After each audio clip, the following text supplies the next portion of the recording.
साथियों, जैसा कि आप सब जानते हैं कि इस वक्त लोकसभा इलेक्शन जो है वो उसकी पूरी तैयारियां की जा चुकी हैं और कैंडिडेट जो है वो अपने प्रचार प्रसार में लगे हुए हैं। और एक ऐसा कैंडिडेट जो आज़ाद उम्मीदवार है जिसका चुनाव निशान जो है वो डोली है और नाम उनका राजकुमार है। आप सब जानते हैं। बहुत बहुत स्वागत है सर हमारे प्रोग्राम में।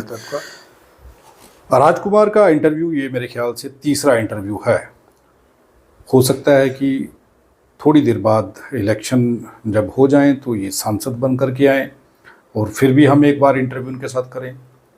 इनका मैनिफेस्टो जो है वो जारी हो चुका है और मैनिफेस्टो में जो लिखा गया है ये बेहद अलग तरीके का है और ये ऐसा मैनिफेस्टो मैंने आज तक नहीं देखा। और जो मैनिफेस्टो मैं देखता हूँ वो मैनिफेस्टो ऐसे होते हैं जो पढ़ते ही ये लगता है कि ये नहीं हो सकता और ये सरकारें करना भी नहीं चाहती और वो उम्मीदवार जो हैं वो भी ये नहीं करना चाहते। ऐसे मैनिफेस्टो होते हैं। तो देर ना करते हुए सबसे पहले राजकुमार जी से जान लेते हैं कि वो जम्मू और रियासी सीट से जो है वो इलेक्शन लड़ रहे हैं। उनका चुनाव निशान जो है वो डोली है और मुद्दे क्या हैं, मैनिफेस्टो में क्या लिखा है, उस पर भी चर्चा कर लेंगे। सबसे पहले ये जान लेते हैं कि राजकुमार जी, आप इलेक्शन लड़ रहे हैं लोकसभा की और घूम रहे हैं मोटरसाइकिल पर।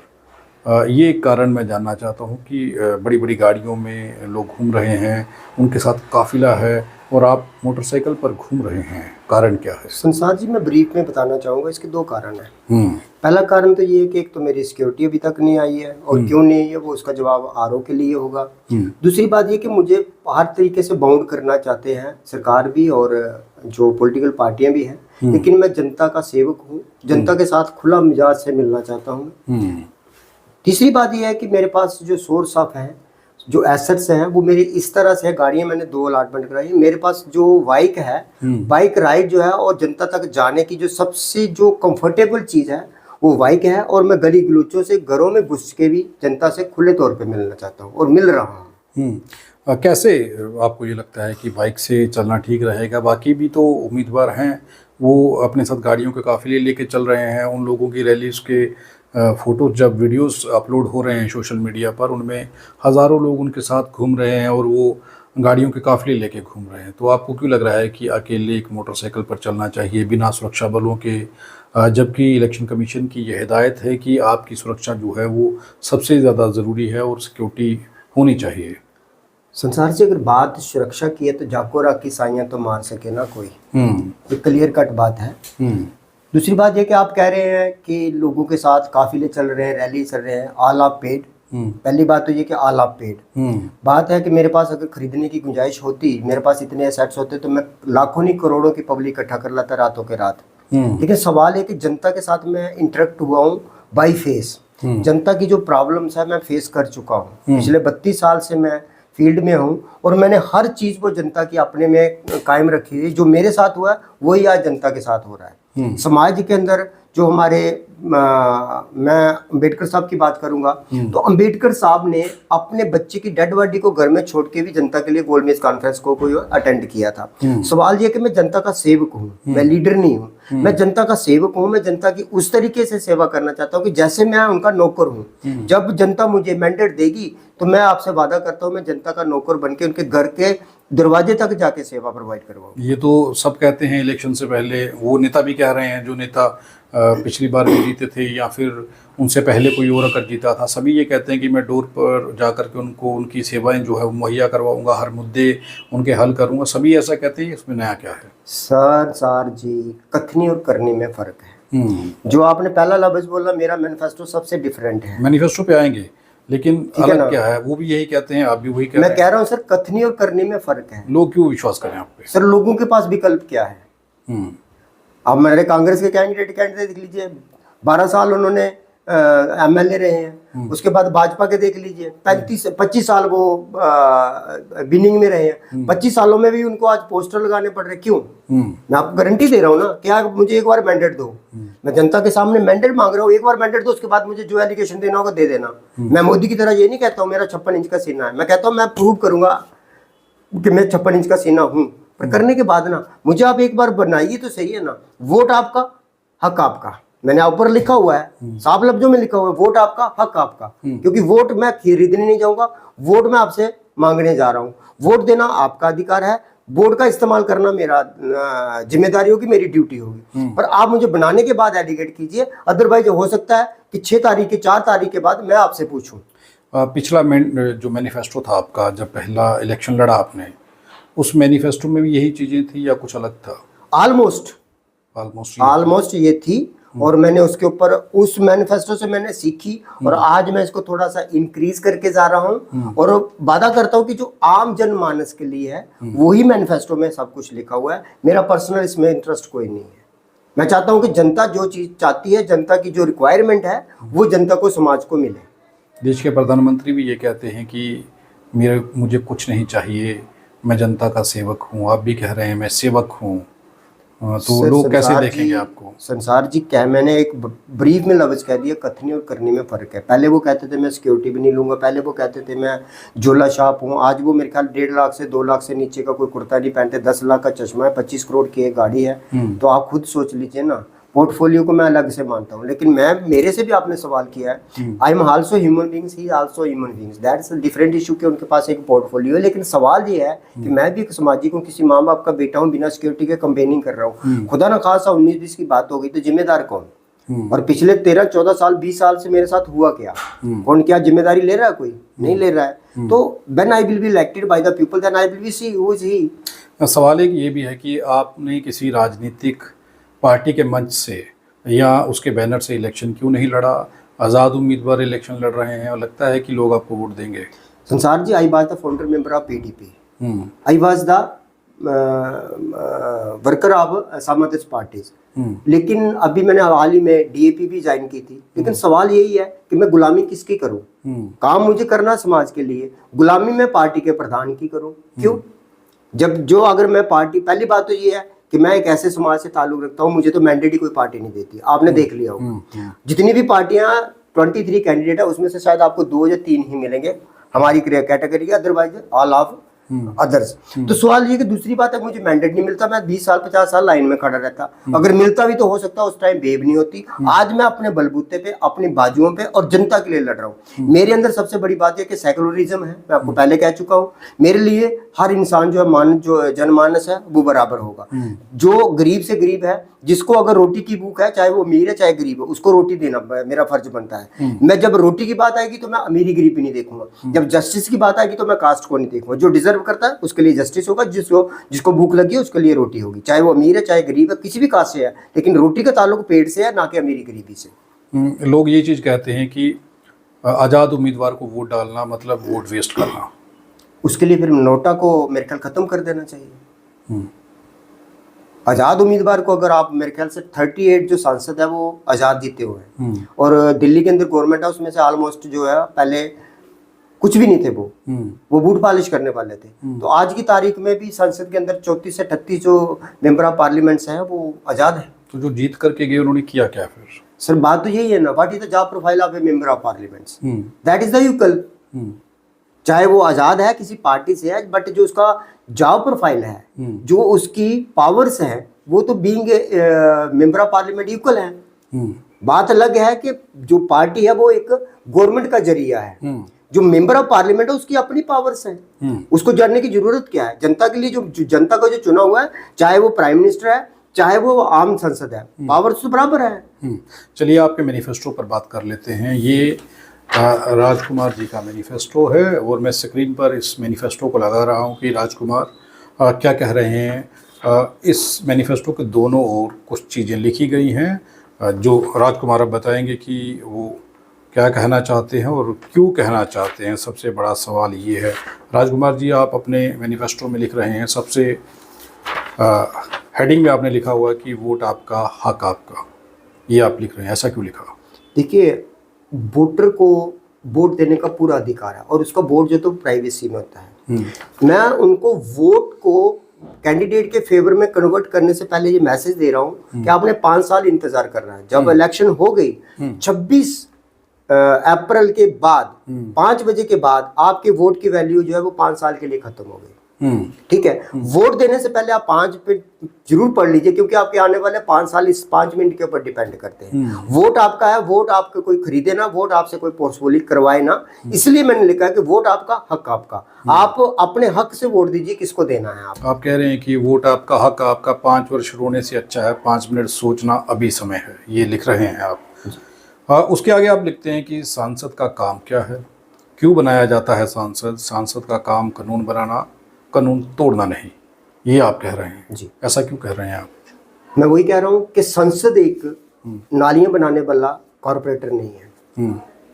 पंच सरपंच नालियों के काम करवाने वाले नहीं है, सड़कों के काम करवाने। मेंबर ऑफ पार्लियामेंट का जॉब प्रोफाइल क्या है? What is the job profile of member of parliament? Almost 90 to 95% जो लॉज है, कानून है, वो मेंबर ऑफ पार्लियामेंट के माध्यम से संसद में पास किए जाते हैं। हम जो हमारे यहाँ पे मैंने देखा है कि आम लोगों को पता ही नहीं है कि जो हमारे जो लॉ है वो कौन बनाता है। अच्छा, सांसद के काम क्या होते हैं और सांसद करते क्या हैं? देखिए, मेन काम तो संसद का यही है कि पहले तो वो कानून को इम्प्लीमेंट करवाता है। He is a law maker, not law implementers.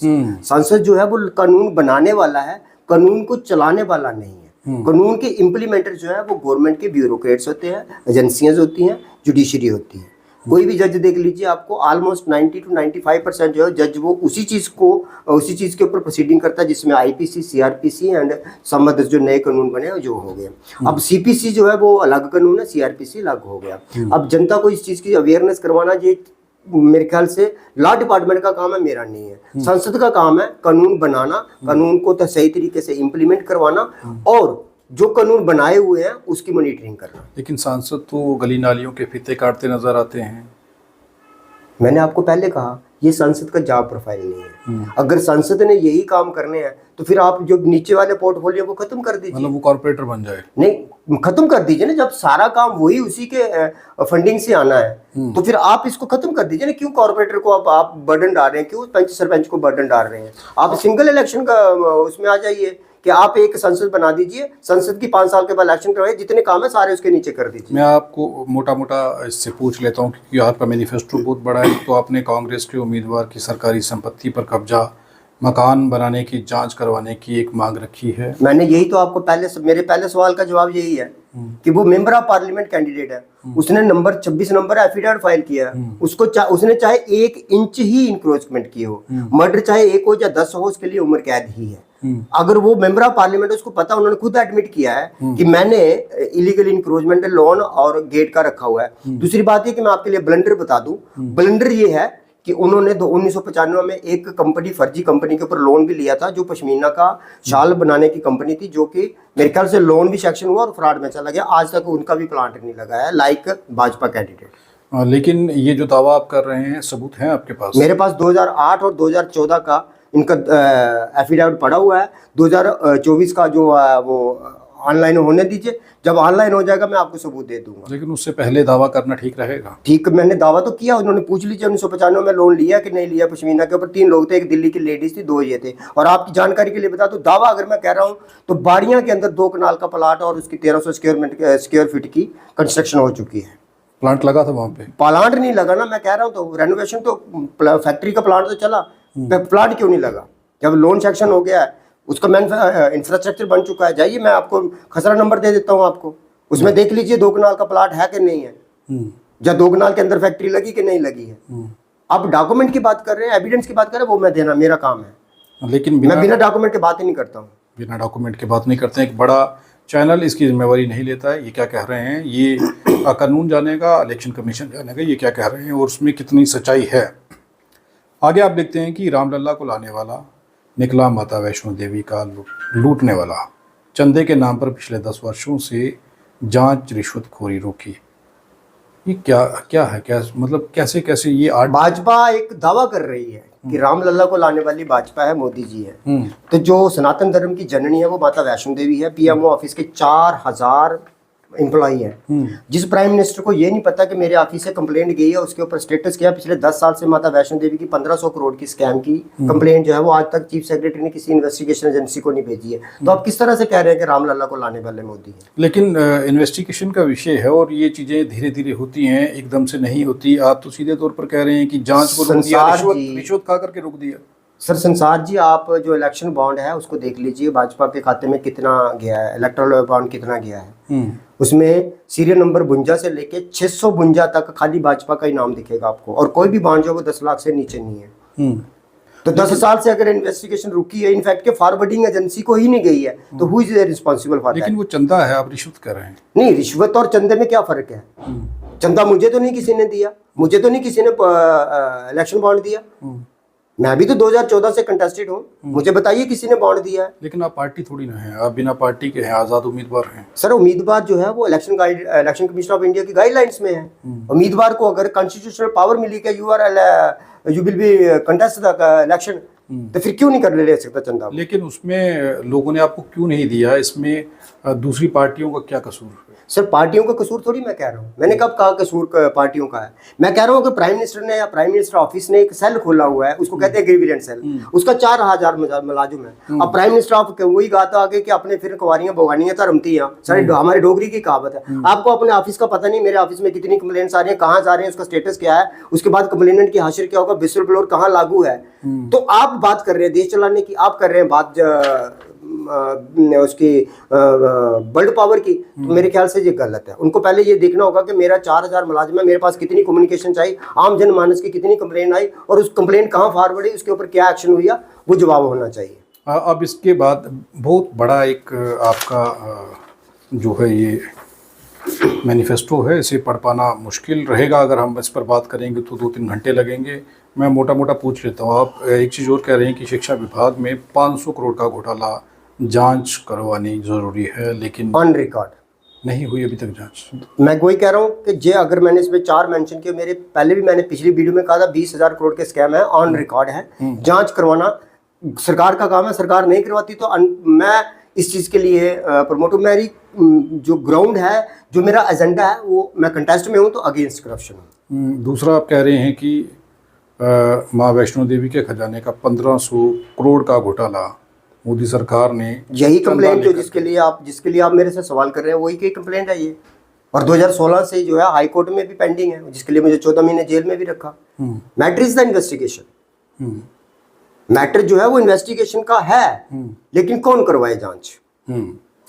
और फिर आप कह रहे हैं कि जम्मू की हर ज़रूरतमंद महिला को 1000 रुपया मदद दिलवाने का, वो तो पेंशन नरेंद्र नहीं, वो तो सीनियर सिटीजन की हो गई पेंशन, जो हो गई वो हर सीनियर महिला को 1000 रुपया। मैं वादा कर रहा हूँ, चाहे मुझे अपने फंड से देना पड़ेगा, अपनी जेब से देना पड़ेगा, अपनी सैलरी से देना पड़ेगा, लेकिन उसकी ग्रीवियंस को देख के जरूरतमंद को, मैंने जरूरतमंद का लफ्ज लिखा हुआ है। ये एक चीज़ आप लिख रहे हैं, और साथ में आप ये भी लिख रहे हैं कि बिजली जो है वो 12% बिजली। देखो, as far agreement central government Jammu Kashmir के अंदर 7 प्रोजेक्ट लगे हैं, और एग्रीमेंट में हर प्रोजेक्ट से 12% आपको बिजली फ्री मिलेगी स्टेट को। तो अब आपके 7 प्रोजेक्ट है, 12 7 84 हो गया। ओवरऑल जम्मू कश्मीर की जितना भी एरिया है उसमें अगर 24 आवर लाइटिंग चलेगी तब भी आपको 30 to 35% जो है वो कंज्यूम होती है, बाकी जो है बेचते हैं। लेकिन उसके बावजूद भी हमको 7 प्रोजेक्ट लगाने के बावजूद भी हमको 10 घंटे की 12 घंटे की कटौती मिलती है, बाकी बिजली हमारी जाती कहाँ है? एग्रीमेंट की वायलेशन कहाँ हो रही है? तो आप ये कह रहे हैं कि 84% मुफ्त बिजली। हाँ, तो 84 12 7 84 के 7 प्रोजेक्ट लगे हुए हैं सेंटर के, एक की 12% फ्री है। आप एग्रीमेंट पढ़िए ना, उसमें एग्रीमेंट में क्लियर लिखा हुआ है। हाँ, कि 12% बत्ती लाइट जो है वो स्टेट को फ्री ऑफ कॉस्ट दी जाएगी हर प्रोजेक्ट से। यहाँ तो बिजली प्राइवेट कर दी गई। सर वही तो है ना, अवेयरनेस की जरूरत है। मेरा मैनिफेस्टो क्या शो कर रहा है? जनता के अवेयरनेस की बात है, जनता का वोट है, जनता का हक है, जनता को ये जानने का पूरा अधिकार है। मैं कह रहा हूँ जनता अगर मुझे एक बार मैंडेट देती है तो मुझे दूसरी बार पोस्टर लगाने की जरूरत नहीं पड़ेगी। और कुछ चीज़ें आप ऐसी लिख रहे हैं, हर घर से उठेगी डोली, प्रताड़ित बहन बेटियों की अर्थी नहीं उठने दूंगा। अब मुझे ये जो सिंबल दिया है ये फ्री सिंबल से आया, ये मेरा सिंबल नहीं है। अब मुझे लगा कि बहन बेटियों के साथ जो है वो प्रताड़ित होती है, हर घर जो है वहाँ हर घर से एक बहन बेटी की डोली उठती है, और मेरा सिंबल डोली है। मेरा तो ये स्लोगन हो गया। तो आप कह रहे हैं अर्थी नहीं उठने दूंगा। हाँ, तो जो प्रताड़ित हुई, जैसे आपके सामने कितने लोगों को जो मतलब दहेज के साथ प्रताड़ित होती है, वो चली जाती, कोई खुदकुशी कर रहे हैं, वो मैं नहीं होने दूंगा। लेकिन अब आपको लोग वोट कैसे देंगे? जो लोग दारू पीते हैं वो तो वोट नहीं देंगे। आप लिख रहे हैं शराबबंदी। सर बिहार में मैंने शराबबंदी की, नशाखोरी के लिए आज जम्मू कश्मीर पुलिस ने एक स्पेशल सेल बनाया हुआ है। इनकी प्रॉपर्टी भी जो है वो कुर्क कर रखी है। नशा एक अलग चीज है, लेकिन जो आज की तारीख में नशा है वो आदमी को, युवाओं को टोटली डेड कर रहा है। तो अगर शराब की बात करें तो शराब के ऊपर तो बिहार भी चल रहा है। आखिर में मैं ये जानना चाहता हूँ, आप ये कह रहे हैं कि जम्मू कश्मीर को राज्य का दर्जा दिलवाना और आर्टिकल 371 का दर्जा दिलाना, मेरी ज़िंदगी वोटर के हाथ में। आर्टिकल 370 के ऊपर ऑनरेबल सुप्रीम कोर्ट की अपेक्स कोर्ट की जो है वो फुल बेंच, कॉन्स्टिट्यूशनल बेंच है, जजमेंट दे चुकी है। मैं 370 पे नहीं जाऊंगा, लेकिन हिमाचल 371 का हमारा राइट है। आप हमारी इलेक्शन करवाइए जम्मू कश्मीर के अंदर, और हमें जो एलजी और ऑनरेबल प्रेसिडेंट रूल है इसको खत्म कीजिए। 370 का हमें स्टेटस देके जम्मू कश्मीर की जनता को जमहूरियत का हक और हकूक की वो दे सर्विस दे दीजिए। आप इलेक्शन करवाइए, और ऑनरेबल सुप्रीम कोर्ट ने गाइडलाइन की है, मेरे ख्याल से 30 सितंबर है। 30 सितंबर से पहले सरकार को चुनाव करवाना है तो करवाना है। अब जिद्दोजहद हमारी 371 की है, वो लेंगे तो वो लेंगे। ये मैनिफेस्टो है राजकुमार जी का, और ये मैनिफेस्टो मैं अपने पास रख रहा हूँ। अगर ये जीत गए, पहले तो इन्होंने शराबी तबके को नाराज़ कर दिया। जो लोग शराब पीते हैं, शराब इलेक्शन में भी जो पिलाएगा, ये होता है कि इलेक्शन में जो दारू पिलाते हैं उन लोगों को वोट ज़्यादा मिलते हैं। इनको अब मिलेंगे कि नहीं मिलेंगे ये मैं नहीं जानता, लेकिन अगर ये जीत गए तो ये जो चीज़ें लिखी हैं मुझे नहीं लगता ये करवा पाएंगे। और अगर इन्होंने करवाई तो भी ठीक, अगर नहीं करवाई तो ये मैनिफेस्टो दोबारा मेरे हाथ में होगा और मैं इनसे दोबारा से सवाल पूछूंगा। जो भी इल्ज़ाम राजकुमार जी ने लगाए हैं, ये सारे इल्ज़ाम जो हैं वो इनके हैं, चैनल इसकी जिम्मेवारी नहीं लेता है। राजकुमार जी, अगर आप मैनिफेस्टो आपके पास है, मैनिफेस्टो जनता के पास है, जनता ने अगर मैंडेट नहीं दिया तो मैं जनता से सवाल करूंगा, आपके चैनल के माध्यम से करूंगा। अगर जनता ने मेरे को मैंडेट नहीं दिया, यही सवाल मैं जनता से पूछूंगा। वोट आपका हक, आपका 5 वर्ष होने से पहले 5 मिनट पढ़ लीजिए। पढ़ने के बाद जनता मुझे मैंडेट नहीं देती है, आपके चैनल के माध्यम से मैं जनता से सवाल पूछूंगा। ये पहला एक ऐसा उम्मीदवार है जो ये कह रहा है कि अगर जनता ने मुझे मैंडेट दिया तो ठीक है, अगर जनता ने नहीं दिया, उसके बाद जनता ने जब किसी दूसरी पार्टियों या दूसरे उम्मीदवारों को मैंडेट दे दिया तो वो जीत गए, तो उसके बाद में अगर उनको परेशानी हुई तो मैं आप ही के चैनल से ये सवाल दोबारा पूछूंगा उस जनता से कि आपके साथ क्या हुआ। बहुत बहुत धन्यवाद राजकुमार जी हमारे साथ बात करने के लिए। हम उम्मीद करते हैं कि आप इस इलेक्शन को जीतें, जो आप कह रहे हैं ये आप करें।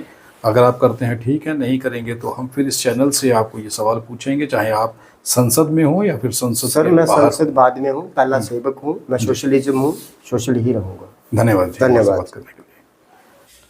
हम किसी भी प्रकार का कोई विज्ञापन नहीं लेते हैं, हम आज़ाद पत्रकारिता करते हैं। अगर आप चाहते हैं कि आज़ाद पत्रकारिता जिंदा रहे तो RTI इंडिया न्यूज़ का आर्थिक सहयोग करें, ताकि RTI इंडिया न्यूज़ आज़ाद पत्रकारिता करता रह सके।